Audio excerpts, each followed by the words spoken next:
Harry's wife, the truth about Kate and Harry's wife. Part 2. Hello, I'm H.G. Tudor, utilising the detail from an article by Camilla Tominey in The Telegraph, which provides us with a greater level of detail about the relationship and how it was formed between Harry's wife and Catherine, Princess of Wales.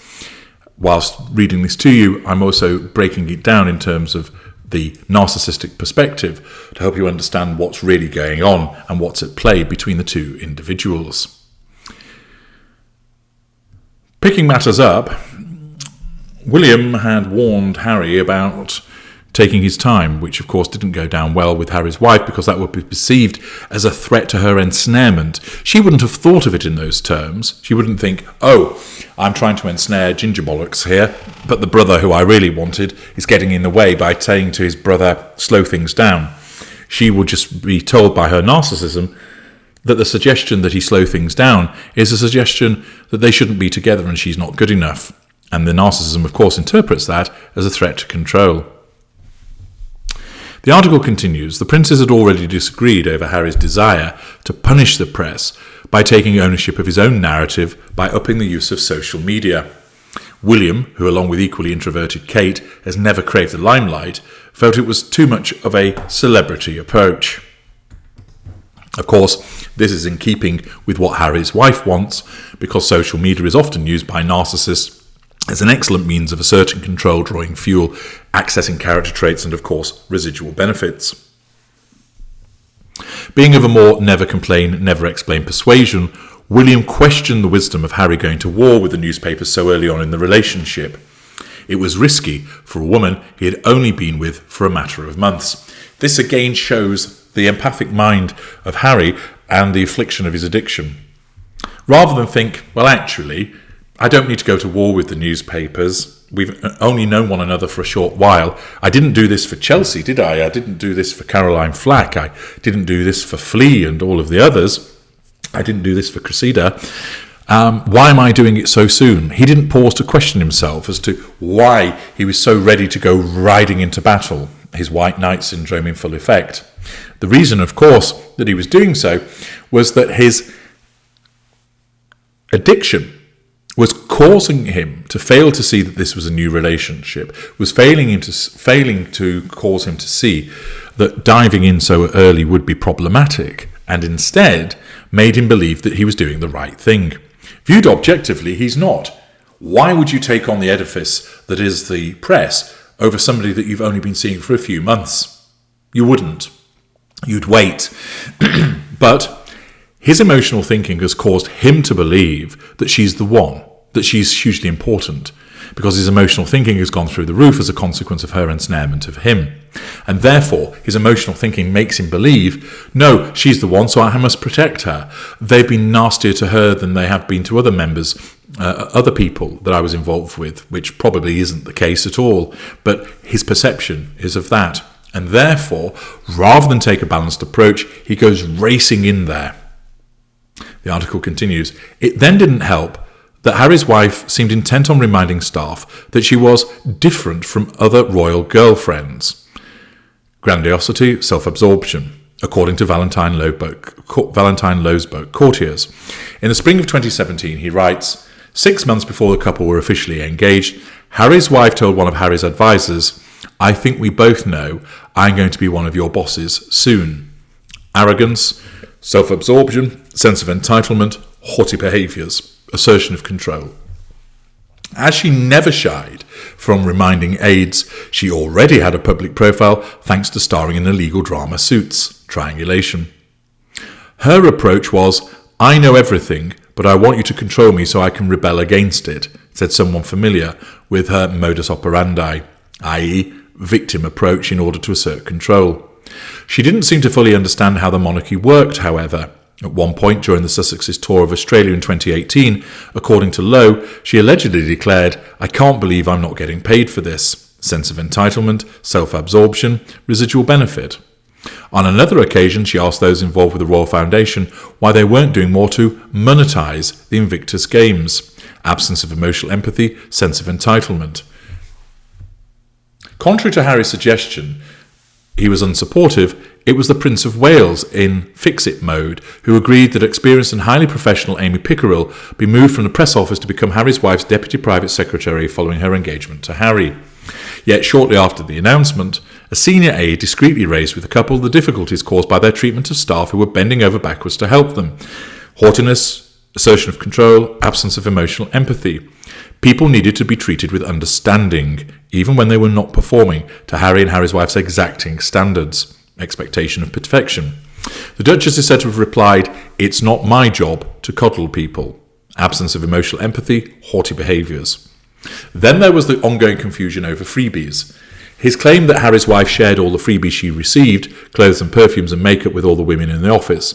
Not only is this disputed, revision of history, but if it were true, it would amount to a serious breach of the rules on the receiving and registering of gifts, lack of accountability.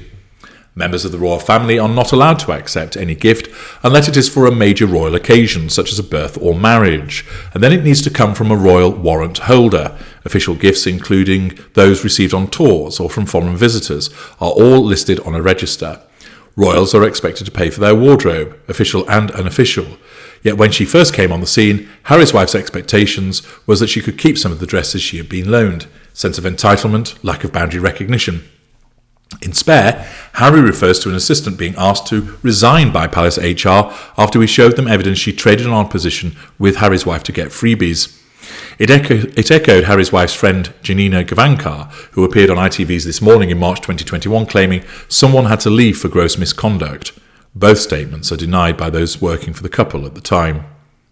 One example which demonstrated Harry's wife's confusion over the issue was when she wore a pair of diamond earrings given to her by the Saudi Prince Mohammed bin Salman to a state banquet in Fiji in October 2018, just after his regime admitted killing journalist Jamal Khashoggi. Absence of emotional empathy, residual benefit. At the time, the palace claimed they had been loaned by Chopard. Only later did it transpire that they were a wedding gift from MBS. Harry's wife's lawyer, Shillings, initially said, at no stage did the Duchess tell staff that the earrings were borrowed from a jeweller, as this would have been untrue and therefore any suggestion that she encouraged them to lie to the media is baseless. 2 days later, Shillings added, it is possible, she said, the earrings were borrowed, revision of history, which is correct, as presents from heads of state to the royal family are gifts to Her Majesty the Queen, who can then choose to lend them out to members of the family. Yet, if the earrings were loaned by the Queen, staff would have said so, nor would they have been described as loaned if they were a wedding gift.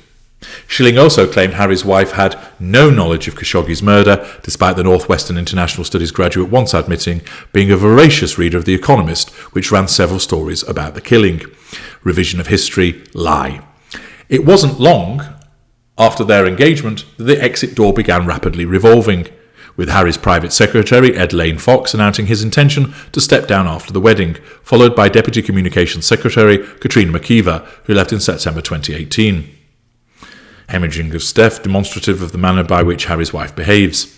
Rumours of tensions then went into overdrive when the Sunday Times reported on October 28, 2018, that the brothers would be separating their courts under the headline, Harry and William to call it a day for their double act. The official announcement wouldn't be made until March 2019. This, of course, has been occasioned by the behaviour of the narcissist to cause divisive behaviours, making it easier for her to control Harry. Unknown to the press at the time, just 2 days earlier on October the 26th, Mr. Knorf had written an email to his immediate boss Simon Case, who succeeded Mr. Head as William's private secretary, saying he had spoken to the head of HR for the palace about some very serious problems with Harry's wife's behaviour. He wrote, I am very concerned that the Duchess was able to bully 2 PAs out of the household in the past year.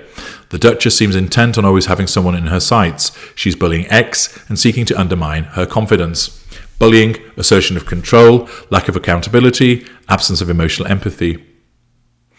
We have had report after report from people who have witnessed unacceptable behaviour towards X, despite the universal views from her colleagues that she is a leading talent within the household who is delivering first-rate work.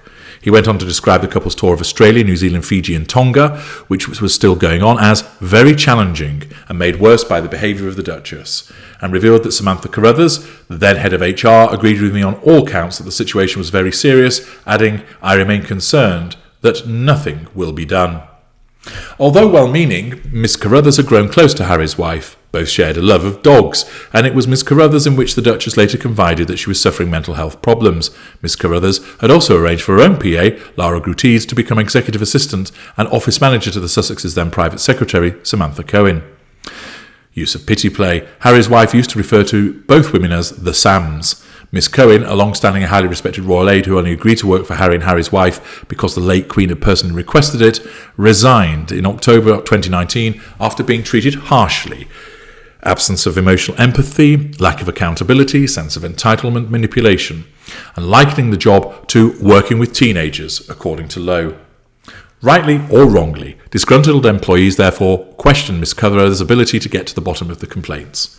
The Duchess vehemently denies bullying anyone, and on Netflix the couple claim to have submitted a 25-page rebuttal to the allegations, nullification of threat to control. The findings of a subsequent independent investigation have never been published by the palace. When in early December 2018, news broke that Harry's wife's personal assistant, Melissa Tuabati, had also resigned after just 8 months in the role, more reports emerged about dictatorial Harry's wife. The couple claimed her exit acted as a catalyst for the negative publicity. But others point out that Harry and Harry's wife's reputation suffered because she was no longer there to smooth things over with the various people they seemed to rub up the wrong way. Her resignation was followed by a female protection officer. Ms. Pickerel handed in her notice on March 2019, swiftly followed by Mr. Knorf. Both now work on Prince William's Earthshot Prize. In Spare, Harry describes the claims as rumours and lies from staff whose Team Cambridge and Team Sussex rivalry and jealousy poisoned the atmosphere. He also suggests that employees couldn't take constructive criticism, saying all feedback was seen as an affront and insult, deflection. He claims William's staff had a knack for backstabbing, a talent for intrigue, and they were constantly setting our two groups of staff against each other. He insists Harry's wife spread kindness with baskets of food and flowers, bribery, bought pizza and biscuits, and hosted tea parties and ice cream socials. Yet when an ice cream van was sent to Kensington Palace, it apparently came with Harry's wife's strict instructions that it should only be enjoyed by the Sussexes' crew and not the Cambridges, their staff, or even their children. Sense of entitlement, dictatorialism, absence of emotional empathy.